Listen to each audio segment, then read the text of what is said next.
All right, everyone, it's that time once again. Welcome to Betting You, a college sports betting podcast brought to you by OddsShopper and BetMGM powering the show. I am Ben Razat, that is Matt Kajeski, and we are here to talk Big Ten football, your favorite conference, maybe my least favorite conference, even though I do kind of like it. But of course, we've got a lot to get to. We're going to get to the Ohio States of the world, the Northwesterns of the world. This is right in your domain. Do you enjoy Big Ten football? I think I have to just because it's the hometown product. But to your point, there are conferences I like more. I actually like the MAC a little bit more just for pure excitement. But when we talk about players on the big stage, teams that are going to the college football playoff, the Big Ten certainly has them. I think it's a unique conference more than any other because you have a minus 215 favorite to win it. Even in the SEC, Alabama is not that big of a favorite. Oklahoma is not that big of a favorite in the Big 12. You can say the same thing about the ACC and the Pac-12 this year. So it's really interesting to evaluate from a futures perspective. And then you also have such a divide between the talent. It basically all resides in the East, and the West is looking at, whoever they represent in the Big 12 or the Big 10 championship is going to be like a 17-point underdog every single year. And that's not even the case in the SEC, even though there's a little bit of a power disparity there as well. Yeah, I mean, lucky for the SEC, they have Georgia on that other side. Here, we see time and time again, I mean, Iowa, team like that, and they're not the caliber of what the other side is giving you. I don't see that changing here, and that's what we're here to do. We're going to talk about these teams. We're going to talk about what's the best way to get actionable bets on them. Is it there to win the conference, to make the playoff, their win totals, buying, selling on all of them, if you are hopping in for the first time. First of all, welcome aboard. Welcome to OddsShopper. We have these breakdowns for every conference. We're going to be doing more and more college football. The season is only about a month away. So hit the like button, subscribe to the channel. Make sure you do not miss anything. We want you guys up to speed for when these games kick off. But you already alluded to this. Let's get into it. Obviously, this conference starts with Ohio State, a 10.5 win total. The over is massively juiced at minus 250. The books are saying there's basically minimal chance Ohio State loses 2 games. What is the actionable play here? Do you lay the juice on 10.5? Do you just bet them to win the conference because that kind of implies that they're not losing 2 games? How do you go about evaluating Ohio State? Yeah, I think you just avoid their win total unless you have a massive bankroll and you can bet all of these. And you go right to them winning the conference. Maybe you look at them winning the Natty. They're minus 215 to win the Big Ten. They're 15-point favorites against Notre Dame in week 1, who arguably is their tough opponent after Michigan lost essentially their entire defense, and we'll get to them. But basically all this to say, Ohio State is going to be at least a 2-touchdown favorite in every single game this year. A better bet and a better win total would probably be 11 or 11.5, and I still would probably take the over with some better juice. But while it's sitting at 250 and 10.5, and again, this may be different depending on your book. If you can find an 11, I still would probably take it. I think instead you're just looking at them to win the national championship, to win the Big Ten. I mean, they're minus 320 to win the Big Ten East, which is just ridiculous in terms of odds overall. We can talk about their roster if you want. I mean, there's not really any holes to plug. You have a potential number 1 overall pick in CJ Stroud at quarterback. Trevion Henderson, hoping he can stay healthy. He was banged up a little bit last year, but he was an honorable mention All-American at running back. Jackson Smith and Jigba, the favorite to be the number 1 receiver drafted, is on this team. And then the youngsters that are replacing Garrett Wilson and Olave showed out in the bowl game. Like Marvin Harrison had a 3-touchdown game. Julian Fleming's been there for a while. And then they have countless 4 and 5 stars if one of them can't get it done. Offensive line returns 3 starters. And the 2 starters that they're losing were their 2 worst starters. So hopefully you can have somebody replace those 2 guys. Then you get to defense, 8 returning starters. This Ohio State team should be better than last year's. And I think probably the best bet is just for them to win the national championship at plus 300. Yeah, I mean, it's hard to push back on any of that. CJ Stroud's certainly one of the favorites for the Heisman. Their quote-unquote toughest game might be in week 1, and they're 14.5-point favorite over Notre Dame. So if they get through that, which doesn't even affect, obviously, their conference championship aspirations, where are they getting tripped up? They get Michigan at home. They go to Penn State. It seems like this is maybe the most likely team to go undefeated in the country. I agree with you. And I mean, you could look at last year. They got tripped up against Oregon early in the year. It was a 7-point loss, and they actually kind of rallied back in that game. You have to remember that was when Stroud was very early in his career, and he took massive strides from that game moving forward. And this team is better. Like, it's just a better roster than what they had last year outside of losing Olave and Garrett Wilson. And again, I think there are players in that offense that can replace some of that production, at least maybe like 90% of it. So to me, I don't see them getting tripped up by an Oregon again this year. I think all of the middling teams they face are going to be pretty resounding wins for Ohio State. And that's reflected in these spreads already, like being a 15-point favorite against Notre Dame in week 1, who's a good team. Like they're a top 15 team in the country without a doubt. It's pretty drastic. It really is. As you mentioned, I think the move is pretty clear with Ohio State, but that doesn't mean, to me at least, that it's one that it's a surefire bet. If you've got the allocation, more power to you. I think you can take positions on them, but you're locking up a lot of money for not a ton of squeeze. I don't love it. I think they probably go 12-0 or 11-1 the majority of the time for sure, though. Anything else on the Buckeyes before we move to the rest of this conference? No, I don't think so. I think we hit everything pretty well. So last year, Michigan finally broke through, and then they were dismantled by Georgia, but that's okay. Michigan at 9.5, over at -125, so a much more reasonable number when you look at them. And the big question really just has to be, was last year, I'm not going to say a fluke, but is that a sign of things to come? Are they on Ohio State's level, or was that one year where they got them at the right time and they were able to do something? Where do you see Michigan? Are they a serious threat for this conference? And where do you stand on 9.5 wins? I like Michigan. I think the first thing we need to look out here is their schedule. It's pretty easy. They didn't really schedule anyone in non-con that you even remotely worry about. They should be 3 touchdown favorites in every game. And then you get to the crossover to the West. Yes, they draw Nebraska, but they get kind of a lame duck Iowa and Illinois. So, I mean, their toughest games are certainly going to be within their side of the conference against Ohio State, Penn State, and Michigan State. So to me, it's like you have 3 somewhat competitive games and a win total sitting at 9.5. If you win every game you're supposed to, you're essentially cashing the over on this. But again, like Michigan State is going through a little bit of a rebuild, and that mainly comes from defense. They're only returning 4 starters there. They do have some pretty notable starters returning on defense and some guys that did get situational playing time due to injuries. So I don't think it's going to take a massive step back. But then even on the offensive line, you're replacing 3 starters. We know the crux of their offensive play is going to be through the run game. You lose Hassan Haskins. You do have Blake Corum and Donovan Edwards coming back. Both of those guys were extremely efficient in a small sample. So again, I don't think it's going to be a huge step back. And then, like if you do need to play in these shootout style games, which was the question last year, can Cade McNamara do it?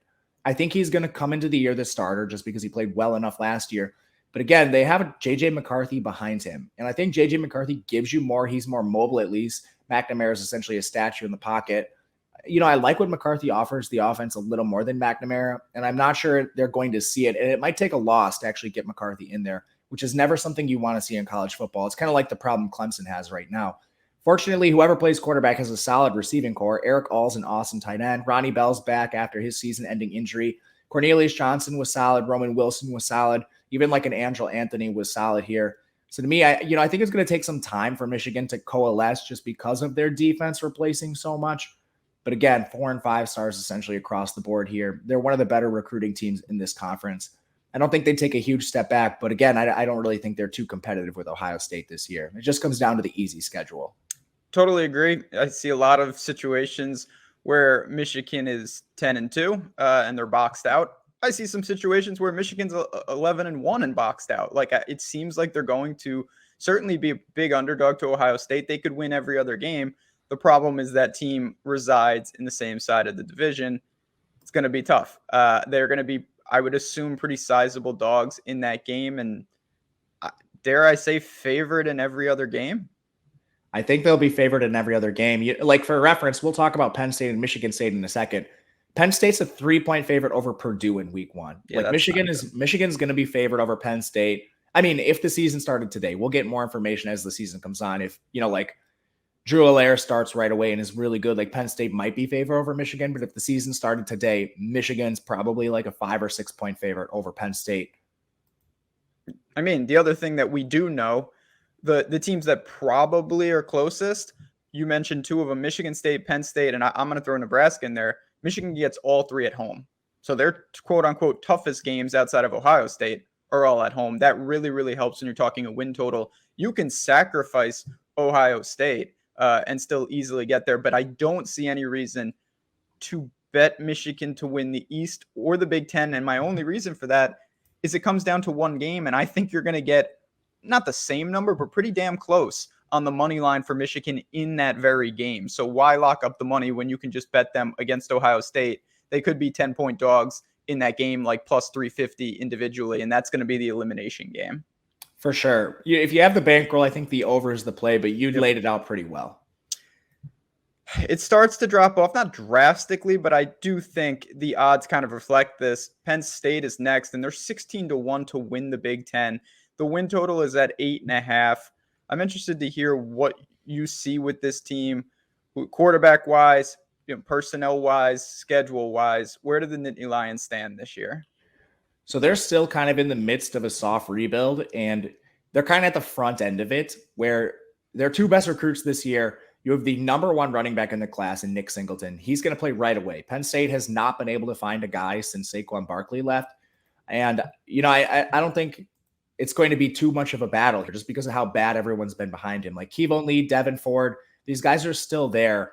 But Nick Singleton should walk in right away. He is the size. He's a 220-pound back as a true freshman. Again, the number one back in the country. I think he plays right away. The question to me is, does Drew Allar play over Sean Clifford at any point this year? Clifford's been okay when he's out there. He's the guy that caused the Will Levis transfer, so he does have some pedigree here, but he also has a limited ceiling. He's a guy that completed 61% of his passes for 7.3 yards per attempt, 21 touchdowns, 8 interceptions, some mobility, but in a shootout against Ohio State, Sean Clifford's not your guy. He's not going to win that game for you, and I think we've seen that through the length of his career. Drew Allar is a true freshman, a 5-star, the number one quarterback in this class. The number 4 quarterback in this class. It just comes down to, can he get on the field right away and produce? And I'm not confident that he will be. From there, the weapons are solid. Parker Washington, he was behind Jahan Dotson last year, but 2 yards per route run's pretty good. Keontae Lambert-Smith's back. They had Mitchell Tinsley from Western Kentucky, who is awesome. He had a 2.44 yards per route run. He'll have to make the jump up to the Power 5 here. 2 tight ends returning. Their offensive line, I think, is okay. They were actually kind of bad last year, a little up and down, but you're bringing back a couple starters there. Defense, this is probably the biggest question. 4 starters return, and you lost a lot of guys to the NFL. Like Arnold Ebiketie and Jaquan Brisker were really good players, like highly drafted players of the NFL caliber. Can they replace some of these guys coming in? Fortunately, it's one of the better recruiting classes that Penn State's had recently. They were number 6 this year. Plenty of 5-stars coming in on both sides of the ball, a lot of high-profile 4-stars. So again, I don't know if Penn State's going to put it all together this year just because of how young this recruiting class is, and that's where a lot of talent resides. And then when you look at the schedule, the win total is priced in, I think, pretty efficiently. You have the 3 games in conference that are going to be difficult. Michigan State, Michigan, Ohio State, they're going to be dogs in at least 2 of those. You have Purdue in week 1, who they're a 3-point favorite over, which was a little bit surprising to me. That's their most difficult game in the crossover. And then Auburn and non-con. I think they might be a dog to Auburn based on the Purdue line. So, 8.5 is a little rich to me. I think this team is going to be a dog in 4 games, maybe 3 or 4. So if I look towards the lines, the under is at plus money, and I think that's probably where I'm going to go. Seems about spot on to me. I'm with you. They get Auburn and they draw them on the road. So that's going to be a tough spot. You're going to have a couple toss-ups. Purdue is a pseudo toss-up. Auburn's going to be close. Then those 3 games, you got a couple gimmies against the MAC. You got Northwestern. They better hope that they don't drop one to like Indiana, Maryland, Rutgers. They're going to have to sweep those type of teams, I think, to get to 9, because I think it's more likely, unfortunately for Penn State, that they drop one against a team like that than they beat an Ohio State or a Michigan, given what I've seen. Yeah, this team just needs so much to come together. With only 4 starters returning on defense, your offensive line losing 3 starters, you're losing your best receiver. You have a true freshman running back who I like a lot, but again, he's a true freshman. You have a somewhat quarterback controversy, and if there is a change midseason, that's probably a bad sign. Very rarely do you get like the Kelly Bryant situation, the Trevor Lawrence situation. Usually, when a guy's benched, it's because you're losing games.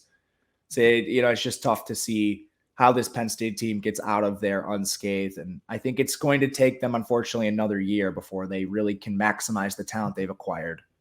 My last thing, if you do think that Penn State is going to be a quality team and that they're going to get to 9, I would just recommend probably betting them against Purdue and against Auburn, because those are the type of games they're probably going to have to win to cross that. You're going to get good numbers on those. They're going to be around to pick them, a couple, maybe a field goal dog, something like that. So if you like them to start quickly, you can take advantage right out of the bat. They don't have a couple gimmies. They have tough games early. So that can be one way to do it. I'm not doing that. This is a pass for me.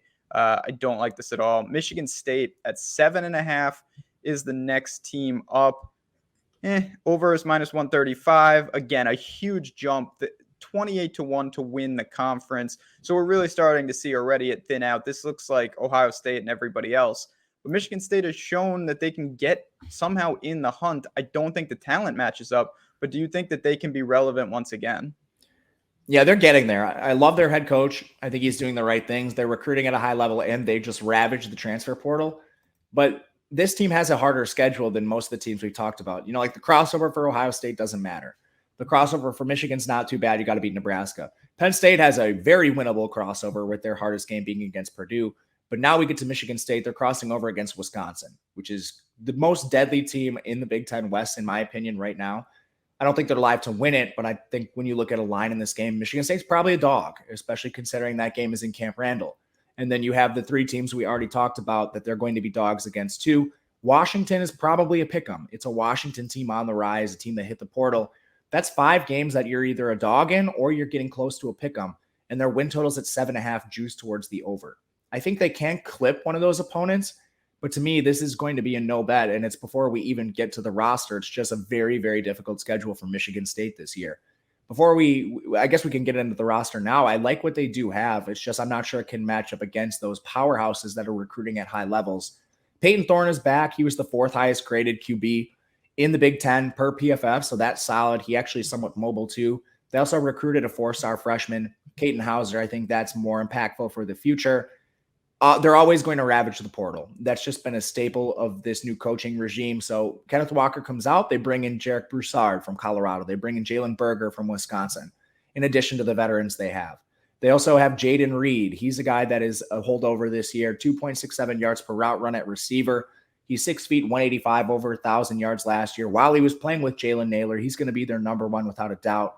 And they add 2 4-star recruits. I mean, this team is recruiting at a good level. They're adding a lot in the transfers. But I think the point of weakness here is going to be maybe their offensive line. They lost 4 starters, but the tough thing with Michigan State is they've been so injured the last 2 years that some of these guys that are coming in have like 200 snaps, 300 snaps, 400 snaps, and a lot of them have played well in the limited time on the field. So it's, can they take that step forward into a full-time role? So, I think guys like J.D. Duplain, he's going to return as a starter in the interior. Matt Carrick is a guy with 18 starts previously. He graded out really well, but he tore his ACL. So it's like, can he get back? Spencer Brown, I think, is a solid guy who played really well in a small sample. He actually started in the bowl game after they had one of their tackles opt out.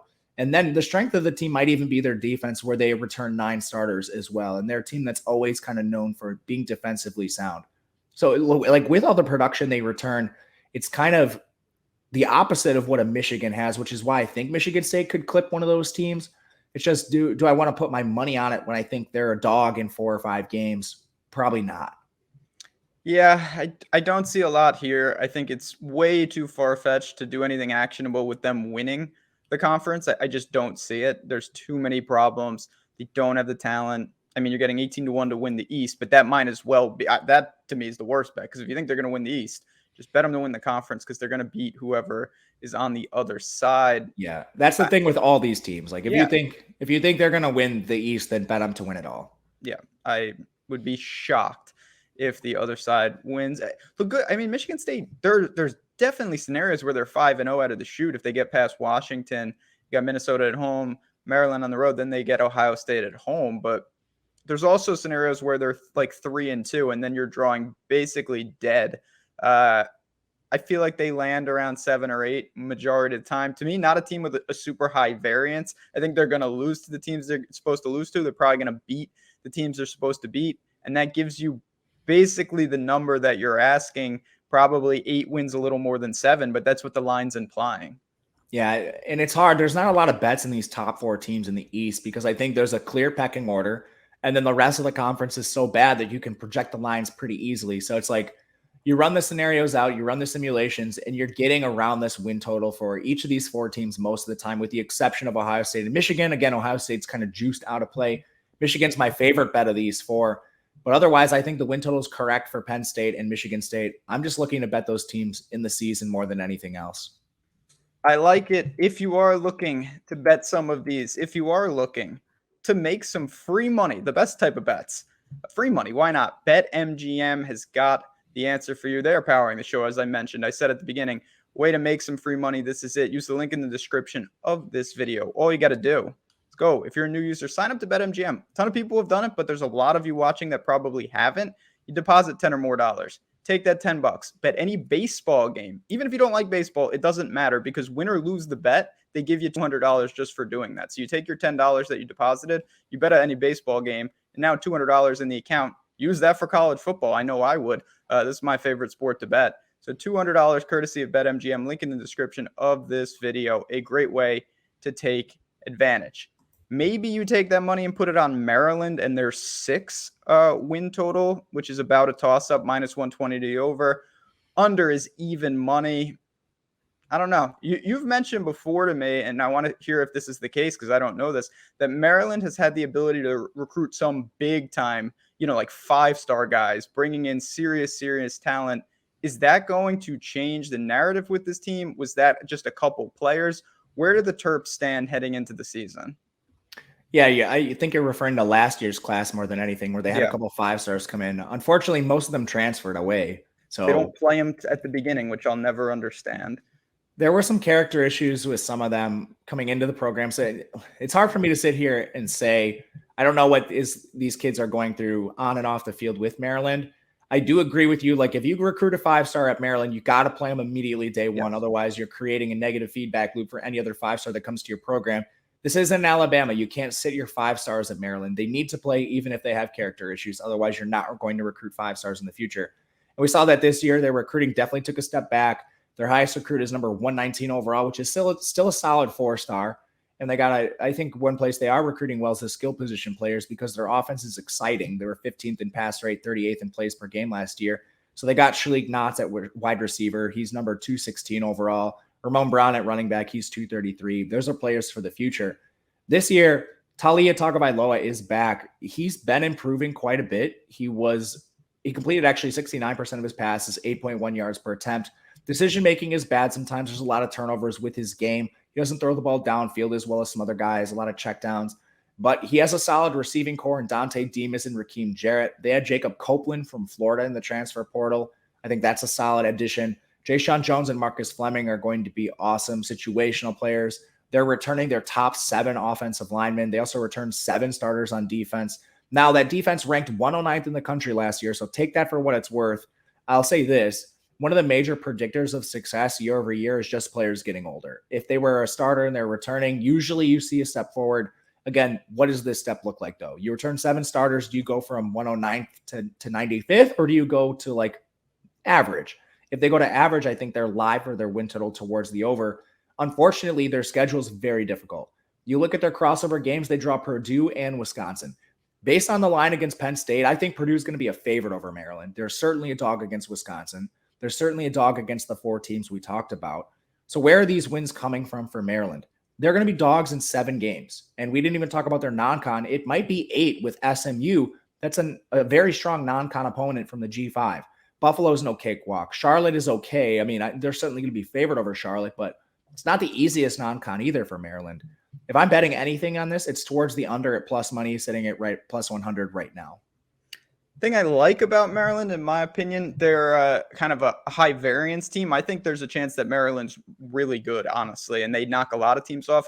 I also think there's a chance Maryland wins like 3 games and that they lose to teams like Charlotte's no pushover. That yes, they will be favorite, no doubt that Maryland, but it's not going to be like, oh, they're 50-point favorite. It's not that type of game.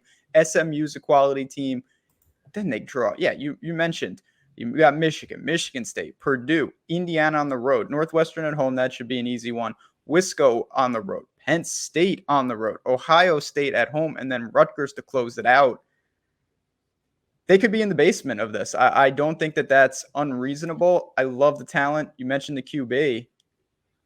I'm a little scared for Maryland this year. I think a high octane team, but one that has a really low floor. Yeah, and I think defense is going to be their weakness. I think you see a lot of high scoring games, especially when you have SMU, Purdue on the schedule in the crossover. They're going to put up points, but I don't think their defense is going to be able to stop some of the horses in this conference, and especially Ohio State. They can play on the moon for all I care. They're going to be 28-point underdogs in that game, no matter where it is. Play it in Maryland, play it wherever you want. It's going to be a rough game for them, I think, overall. But, I think they're going to win the games they're supposed to and lose the games they're supposed to. And unfortunately, I think they're dogs in 7 to 8 games based on the schedule. Yeah, and Maryland to me is going to be the type of team. I think they knock off a big time team somewhere as a live dog. I also think they're going to drop probably a game or two that maybe they quote unquote shouldn't, and that's just the nature of their quarterback. He makes a lot of mistakes. He also makes some unbelievable plays. If you pull the stats from the Iowa game last year, his stats probably look incredible because he had like 10 turnovers in about 2 minutes. I remember that game quite vividly, but all in all, if I was going to do something with Maryland, I would short them and maybe look for situational spots in the year because I don't think that you can really project them confidently for more than 6 wins. Yeah, I agree with you 100%. It comes down to the schedule more than anything. I think this team is improving and they're doing everything they have to in the Big Ten East to take a step forward. It's just you can't lose your 5 stars to transfer. That it's going to hurt your growth and development year over year. They're lucky enough that they're benefiting significantly from these COVID years, like getting Dante Demas back. I mean, that's huge. Hopefully the injury doesn't really affect him. All 7 of your top offensive linemen back. Again, some of those players are better than others, but those are all solid. It just matters to me more on defense. What are they going to do on defense? And they haven't always shown the ability to get their best players on the field. If you even look at just like PFF grades, Durrell and Chami, he was a situational player last year. He played just 189 snaps, but he was their second highest graded player per PFF. Why is that guy not playing more? Your defense sucks. He's a former starter. Like, play him more. Maryland cannot be making those decisions. They have absolutely no wiggle room in this conference, and particularly in their side of the conference. Those are just decisions that are baffling to me. And I mean, they're retaining their DC, so I don't have any faith that this is going to get any better. To me, it comes down to their defense more than their offense. I love what they put on the field. I think it's going to be awesome for like betting overs in season, but just I don't think they can stop anybody right now. Be a fun DFS team, maybe not the most fun betting. Rutgers Scarlet Knights, 4 wins. Overs at -120. You could buy a mansion if somehow you believe they win the conference at 50,000. That's 500 to 1. I don't see that happening anytime soon. BC in the non-con, Temple and Wagner. That's kind of nice. So you could be 2-1, should be 2-1. But how many wins in the conference can a team like Rutgers really get? Well, fortunately, they should be favored over Indiana. You can look at week 1 right away. They're a 7-point underdog to Boston College, so they're certainly not expected to win that game. Basically, it comes down to, I think you're favored in 3 to 4 games. Minnesota is going to be bad, so we'll see what the spread is in that game. It's going to be played in late October, I believe. So we'll have a lot more information by that time that game is played. But I like this Rutgers team overall. For reference, they're recruiting at a similar level to Maryland. Maryland's 31st in recruiting this year. Rutgers is 33rd. In the transfer portal, Maryland's 94th. Rutgers is 32nd. Players are coming to Rutgers. And again, this is like a Kansas Vanderbilt situation where I actually like what those teams are doing in terms of building and recruiting. This team is going to be better in the future. It's just, does that happen this year, or do we have to wait another year or two before we actually see it with Rutgers? For reference, the highest recruited program history is now in the team, Gavin Wimsatt. 4-star quarterback prospect. He didn't get there last year till like the bowl game. He reclassified his recruiting and joined Rutgers late into his senior high school season, and they actually like played him a little bit in the bowl game. He's essentially a freshman this year after playing it just in the bowl game last year. What does he give you? Can he beat out Noah Vidral? Because Noah Vidral is your definition of a game manager, league average quarterback, 60% completion percentage, 6.1 yards per attempt. If Wimsatt gives you more than that, this team has good skill position players. They've been ravaging the transfer portal. They still have Aaron Cruikshank, a gadget player, former Wisconsin player, but they get Syracuse transfer Taj Harris at receiver. Kind of this middling slot type receiver, Sean Ryan from West Virginia, but he's a reliable option there. Their offensive line is is going to be a work in progress for sure. Their defense, I think, is a work in progress as well. But again, there's pieces here for this Rutgers team. To me, I think the over on this is probably your best bet. It's sitting at 4, so there's a lot of push equity. I think they win Wagner, Temple, and Indiana, and then it's can they clip one other opponent? Can they get Boston College? Can they get an Iowa? Can they get a Nebraska, a Minnesota, or a Maryland? And I think they can. So to me, probably not the best bet, but I actually like this one a little more than some of the other teams we talked about so far. Yeah, I haven't liked a lot so far on this show, and this is one I'm on board with you. I would go over. I can confidently say that they're getting 2 in non-con. I think those are basically rock solid. So now you're asking for 3. You mentioned the push equity. That's really, really important. There's some winnable games there. Then you have the low probability super upsets, but it's baked in. And even, I'll be honest, Boston College, getting a touchdown, that's manageable. I thought that could be upwards of double digits, and it's not. So they have some equity to win that game. You go 3-0 in non-con, you're going to be there, no doubt about it. So I'm okay with Rutgers. You're probably pushing in many scenarios, but that's okay. I think 5 is more likely than 3 for that reason. Give me the over on the Scarlet Knights. I'm okay with that. I bet them week 1 already. I got them at plus 7.5. Yeah. I have a feeling I got to look at BC a little more, but these are teams that, well, BC's they lost every offensive lineman on their team, and the only one they returned is out. And we'll talk about BC at a future show. But anyway, the point is, I think a lot of these teams are going to be better to bet in season because I think you can clearly see teams improving and teams that are going through rebuilds. But there's such a big disparity in recruiting between the teams that I think the rebuilding programs are still 2 touchdown favorites over some of these building programs like Maryland and Rutgers, making it really hard to bet win totals. Indiana, the last lonely team from this side, another 4 win total. Same line as Rutgers, minus 120 to the over, even money on the under. I guess according to the books, they have a better chance to actually win this conference, but it's negligible. Neither of them are going to win this conference. Indiana kind of had their run. They had a real good team there for a little while, some electric wins with Penix. Where are they now, though? They're not in a good spot. Their starting quarterback is going to be Connor Bazelak, the failed starter at Missouri. It's really tough to see. Still have Jack Tuttle, Donovan McCulley. Both of them were horrific last year, so I don't really think there's a quarterback battle. And their offensive line has been putrid in recent years. That's part of the reason Penix got hurt and subsequently transferred. They actually are returning a decent amount of players this year. They only lose 2 starters, but I don't even think that's enough. Like, they're still looking for the Stevie Scott replacement. The USC transfer, Stephen Carr, has been horrific. They added 2 situational players in Sean Shivers from from Auburn, and then Josh Henderson from North Carolina. Neither of them have played well in their careers. So it's like, what is the offensive line giving you in the run game? I don't think it's going to be much different this year, maybe a slight step forward. Their receivers are all failed players at other schools. Like DJ Matthews is coming off a season-ending injury. He's a Florida State transfer. Emory Simmons is a guy that couldn't crack the field last year for UNC when they were trying to replace immense production, and they never found the wide receiver 2 behind Josh Downs.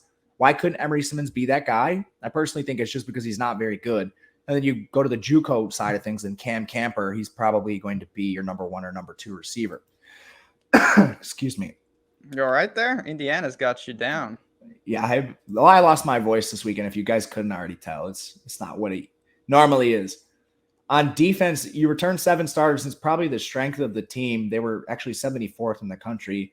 But it's like you play in a side of the Big Ten where what does the 74th ranked defense give you, especially when it's the strength of your team? You're not stopping Ohio State, Michigan, Penn State. I mean, you're probably not stopping Maryland either because they're a high-powered offense. Their problems are defense. And Rutgers, they're improving too. Do you stop them? I'm not entirely sure. In their schedule, they're playing Cincinnati in non-con. That's probably a loss. They're probably at least a 7-point underdog in that game. You look to their crossover, Nebraska and Purdue. They're dogs in both of those games. Where are your wins coming from outside of Idaho and Western Kentucky? If I were betting anything in this, it's the under.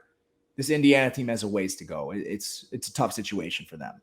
Yeah, they're bad. I think there are scenarios where they actually don't win a game in the conference. They better get Illinois because if they don't, it could be really bad. Don't like this team at all.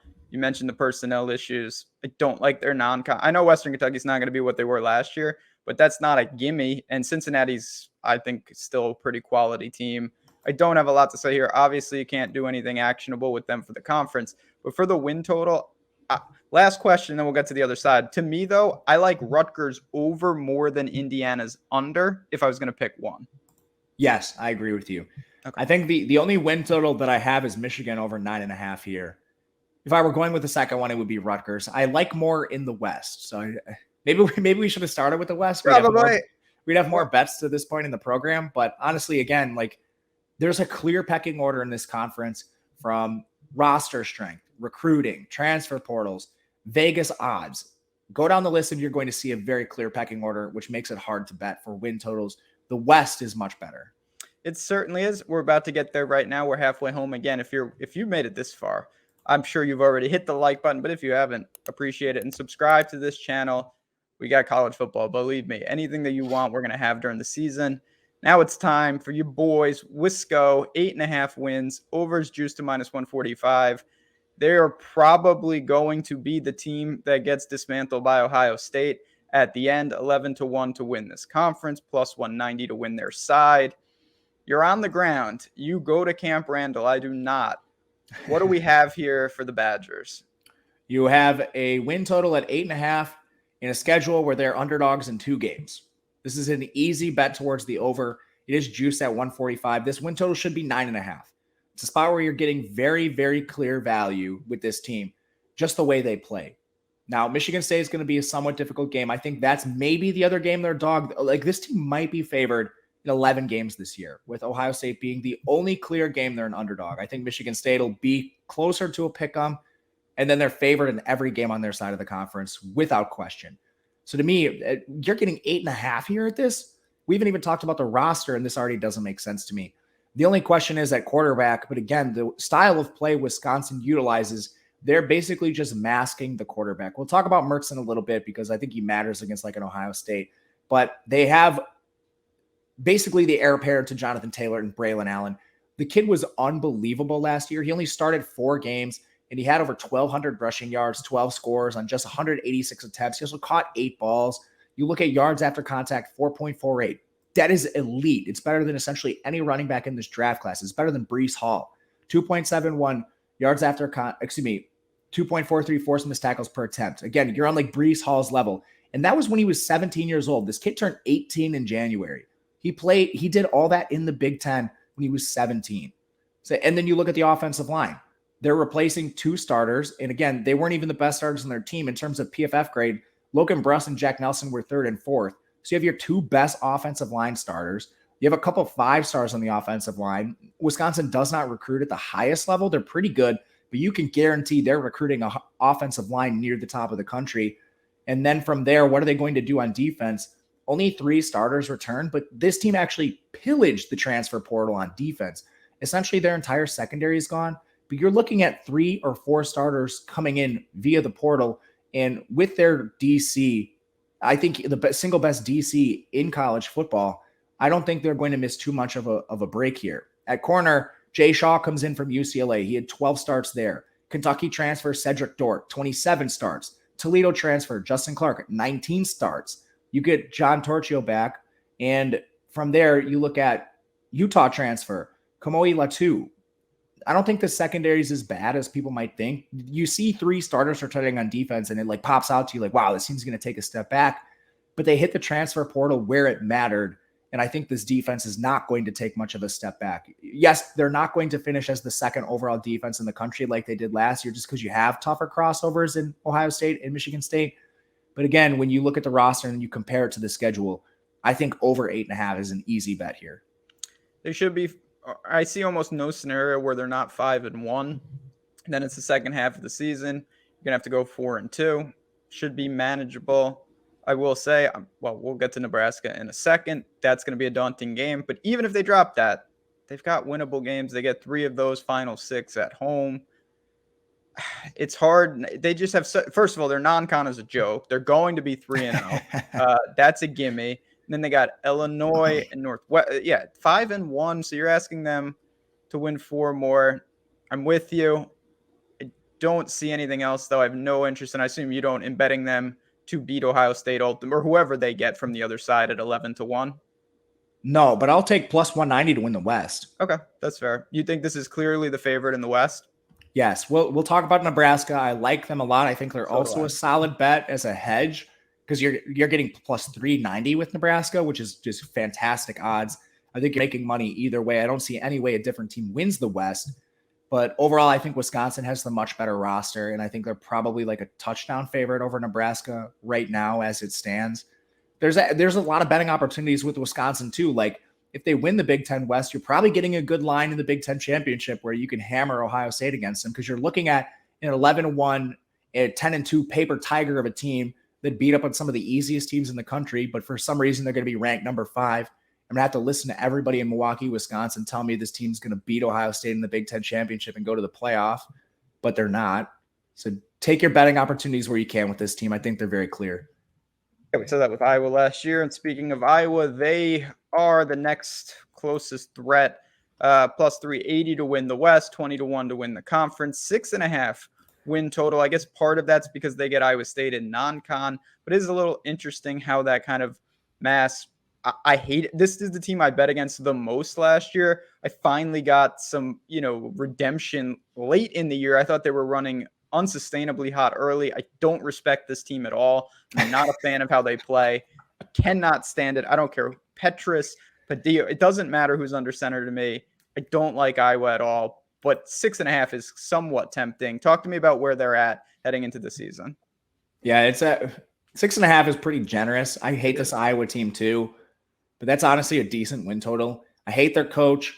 He just hires his boys, hires his kid as OC, makes no attempt to actually improve, taking massive steps back in recruiting in the portal. 127, just completely ignoring the NIL age. Doesn't matter as much in the Big Ten, but again, it's going to hurt you in the long run. Your only good recruit's a hometown kid. Eventually, that's going to hurt you. Petras is horrific. He's probably the worst quarterback in the Big Ten. So anytime you're down in games, the other team gets the opening kick, you're down 7-0. You're at a significant disadvantage if you're Iowa. You lose your starting running back, Tyler Goodson, basically the only bright spot of the offense last year. Your offensive line loses your best starter. You lose 3 starters overall. The 2 starters you're returning are slightly below average, which is tough to see, and nobody else waiting in the wings really, really scares you. The strength of the team is going to be defense, which is why they're kind of a variant team. They're a low-scoring team, but they're going to stop you a lot, which is why I think their over is interesting. 7 starters return on defense, and you've got some elite guys like Jack Campbell, Riley Moss. Like some of these players are future NFLers. So in the Big Ten West, if Iowa can stop you and create this volatile style of play, they might be able to eclipse their win total here. And again, it's pretty generous at 6.5. Non-con is kind of a joke outside of Iowa State. Then you get 2 conference. Their crossover is very difficult. You get Michigan and Ohio State, but then you get Rutgers kind of to balance it out. That should be a win for Iowa. It comes down to there's this middle tier of the Big Ten West. It's kind of like Iowa, Nebraska, Minnesota, and Purdue, and who emerges from that group. Personally, I think it's Nebraska and Purdue. But again, if Iowa can clip some of these teams, like 6.5 is very, very winnable for them. It's just going to be a no bet for me. No bet for me. I'm never putting my money on Iowa, and it's not. If it was 7.5, I would just short it, but I'll find spots within the season to short them, particularly if they're honestly, not to look too far ahead, but there's a lot of scenarios where they're 3-0 in non-con, they get past Iowa State, and they go into Rutgers September 24th. That's the type of game I'd look to short them. I think Rutgers can beat them. They'll probably be a live dog at home if Iowa's 3-0. I don't like this Iowa team. They have severe limitations. And you mentioned, and we'll get to it because we've had a lot of passes. I'll give you one right now. You could put it in Sharpie. Nebraska Cornhuskers over 7.5 wins at -110. This is the team that I'm highest on in the entire conference. This might be my favorite win total in the entire country. One of them. I love this team. You've talked about this and you can articulate it much better than me. How unlucky they were last year, given the yardage and things like that. They should be in for a lot of positive regression. If not, Scott Frost should be this is it for him, but he always hangs on. I love Nebraska this year. How good do you think they can be? Or am I seeing that maybe they're not as good as I'm making them out to be? No, I definitely think they're good. Last year, they went 3-9. Essentially, every one of their losses was within single digits. If you simulated their season out 10,000 times, they were more likely to go 10-2 than 3-9. They outgained their opponents. They are going through some changes here, but I think for all the reasons I just mentioned, that's why Scott Frost still has a job. This team is recruiting at a decent level. It's definitely dropped off because of their poor seasons, 41st this year, but they're 7th in transfers. They have one of the highest transfer ratings in the country. They lose Adrian Martinez, but they bring in Casey Thompson. I think that's kind of like a neutral move. Thompson's decently mobile, not to the same degree as Adrian, but then he's a better passer, I think. 63% completion percentage, 8.1 yards per attempt. You also have a former 4-star behind him in Smothers. You get Chuba Purdy coming in the transfer portal. He's a former 4-star, so there's options. Running back's fine. Ramir Johnson, Jaquez Yant, Gabe Irvin, I think those players are solid. The biggest issue for Nebraska last year was their offensive line. It was absolutely atrocious, but I really dug into this. I think much of it had to do with injury instead of poor play. Like Teddy Prochazka was a guy that emerged as the starter midseason. He had a PFF grade of 68.2. That's solidly above average. But shortly after he won the starting job, he suffered a season-ending injury. And you saw that a couple times. Like Hunter Anthony, he comes in from Oklahoma State. He did not play well at times, but, I mean, injuries have kind of derailed him. Trent Hickson's a guy that played well early in his career. Back in 2019, he was the starter, 61.5 grade. It dropped to 52.2. Can he get back to that level he once played with? Then you have a couple other transfers like Northern Colorado, Kevin Williams. He's a 19-game starter. Can he make the jump up to the Big Ten coming over from Northern Colorado? He was a great player there, but again, it is a big jump. And then on defense, you're only returning 5 starters. Fortunately, they just ravaged the portal again. Like O'Shawn Mathis coming in from TCU. He's an elite starter, 34 starts in his career. And I won't go through every single one of these guys just in the interest of time, but you've got a lot of really good players coming into the transfer portal for Nebraska, like O'Shawn Mathis, Omar Brown, Tommy Hill, Kane Williams. These are solid players, and they're going to make an impact immediately for this team. They open in conference 12.5-point favorite against Northwestern. The game's in Europe. They should win that. Georgia Southern, North Dakota, that's 3-0. Going back to Lincoln when Oklahoma comes in week 4, even if they drop that, that's a luxury game. If you bet their win total, you win that, you're gonna cash your ticket. If you lose that, still should be 3-1. Then you got Indiana at home, 4-1. And Rutgers on the road, very winnable. Purdue on the road, toss up. Illinois at home, very winnable. Minnesota at home, very winnable. At Michigan, home to Wisco, at Iowa. I see 8 or 9 a lot here, a lot.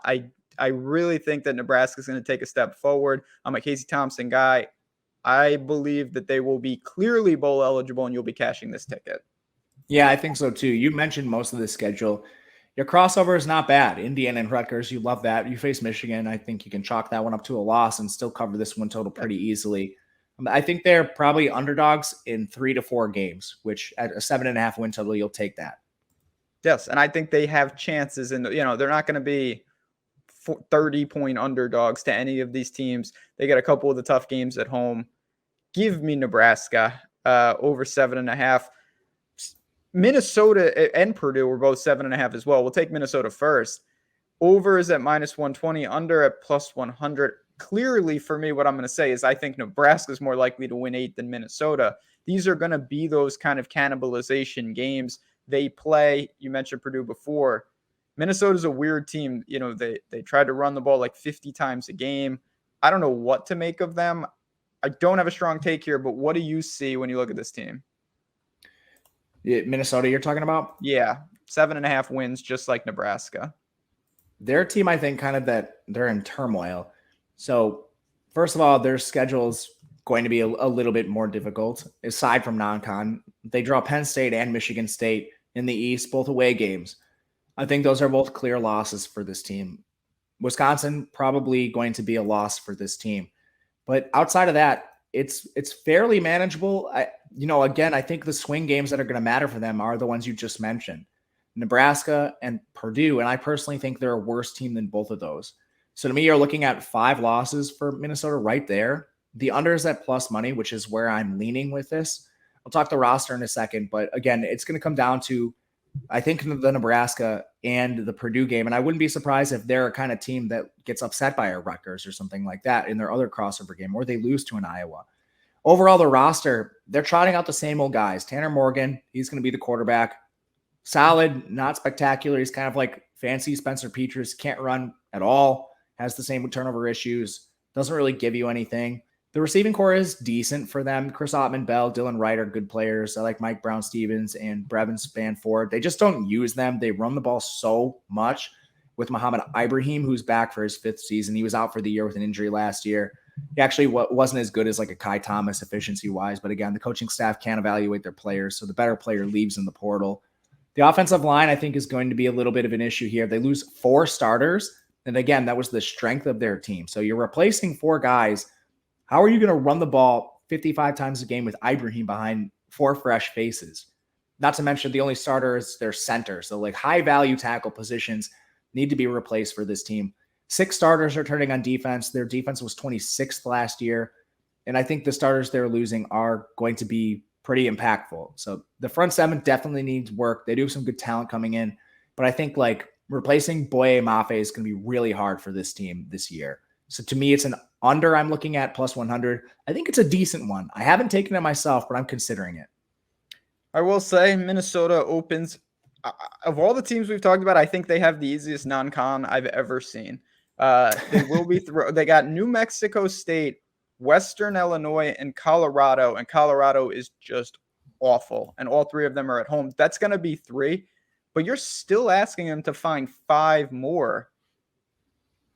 I don't see it. You mentioned the identity of this team is to run the ball. That works when it works, but if they have offensive line issues, this team is going to crumble. That's a lot of pressure on Tanner Morgan. He's a good enough player, but he's also benefited. They got dudes, guys that are playing on Sunday over the last 2, 3, 4 years on the outside. He's been thrown to elite receivers, particularly when Minnesota was at the height of their powers just a couple years ago. I don't really see it here. You have to evaluate them kind of with each other. And to me, Nebraska is more likely to beat Minnesota, more likely to cash this. It's a short for me. I think of all the teams at 7.5, I have Minnesota last, and I kind of want to just take Purdue and put them into the conversation now. They're at 7.5 too. When you look at Nebraska, Minnesota, and Purdue, to me, Minnesota is the team least likely to eclipse 7.5. I don't think they get there. I'm higher on Purdue than I am Minnesota. Are you? Yes, I am. And, I think the books are indirectly telling you this, having them as the 3-point underdog against Penn State. That's pretty crazy. And they're like a very solid offense overall. Aiden O'Connell's back for this team, amazingly. Again, another beneficiary of the COVID rules.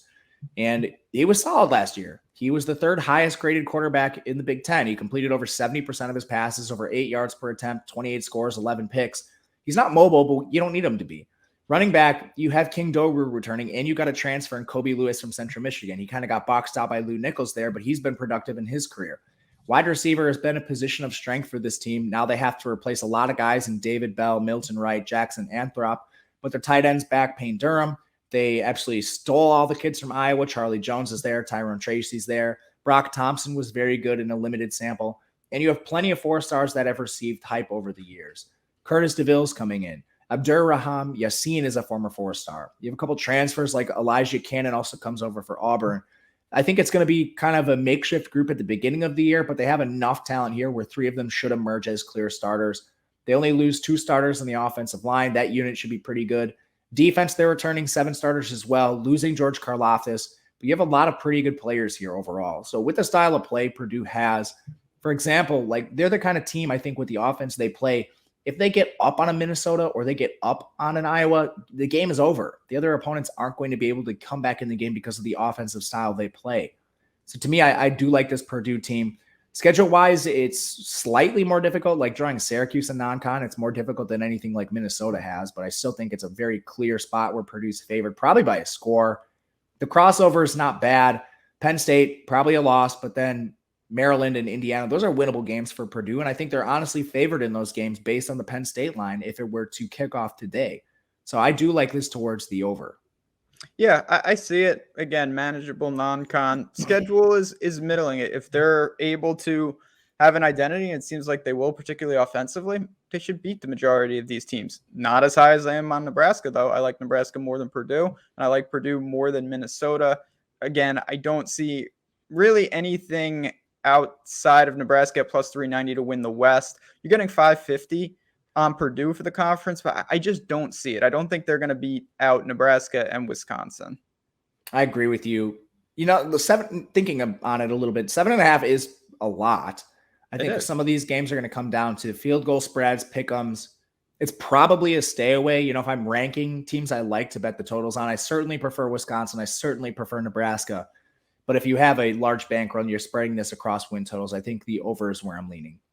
2 teams left here. Again, if you've made it this far, take advantage of that offer at BetMGM. Get your $200 just for participating over there. Fighting Illini, 4.5 wins over at -130, under at +110. They've been relegated to the basement for a while now, them and Northwestern. It's a big jump. We were talking about 7.5, and now we're at 4.5. So I guess the first question is, like, do you think this team has a lot of shots to even get bowl eligible? They're getting better, man. They're better than people think. Okay. Their defense was 34th last year. They retained their DC. Offense has been an issue largely from the quarterback position, but they bring Barry Looney over from UTSA. He's an awesome coordinator. What a nice hire for the Big Ten. I think Illinois is going to be a little more up-tempo, a little more pass-heavy, and I love that for them this year. The problem is they still haven't figured out quarterback. Tommy DeVito is in place as the likely starter here. He's at least mobile. I'm going to say that first and foremost, but he definitely is not what you want as a long-term starter. And if you're trying to compete in this conference, you need someone better, but at least I think he's a slight upgrade this year.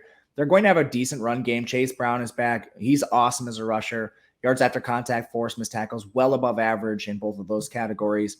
Isaiah Washington, since his transition to receiver, he's been very good. You have solid ancillary options like Casey Washington, Brian Hightower will be back. Those are good players.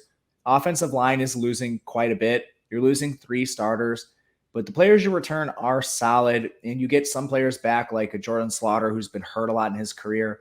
They also hit the JUCO portal a little bit and bring in some guys. 6 starters return on defense, some of them better than others.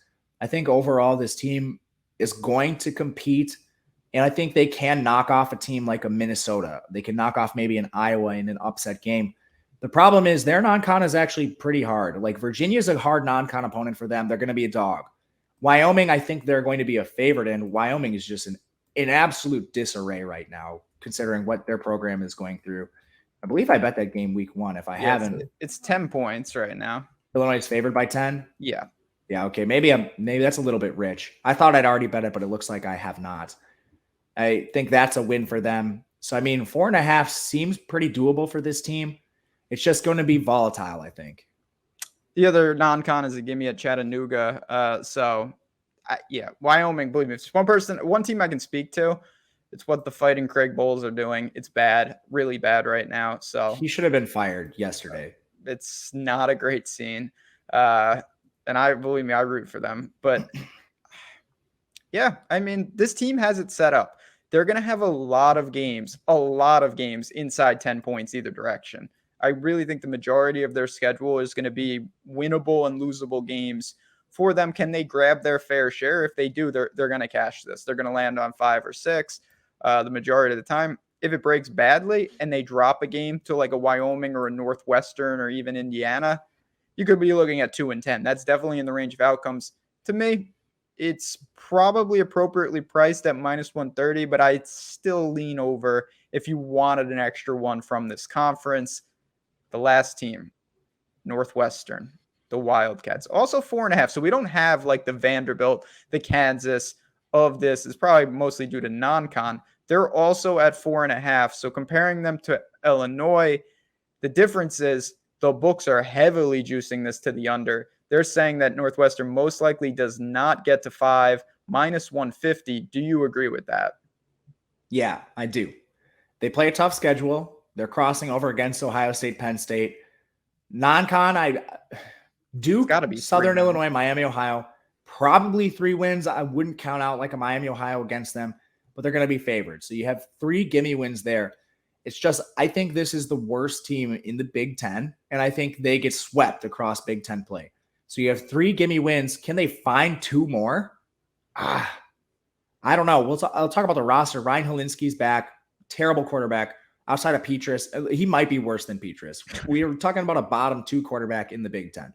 Running back Evan Hall's back. He's kind of the lone bright spot for this team, but their offensive line loses 2 starters. Best thing they have coming back is Peter Skoronski at left tackle. There's not much to compliment him, but this team's going to try to run. Receiver's bad for them. Stephen Robinson's gone. Malik Washington's their best player at receiver. Nothing to write home about. And then on defense, their defense wasn't great last year. They were 106 in the country, and now they're only returning 5 starters. They lost like their best player, Brandon Joseph, to Notre Dame via the transfer portal.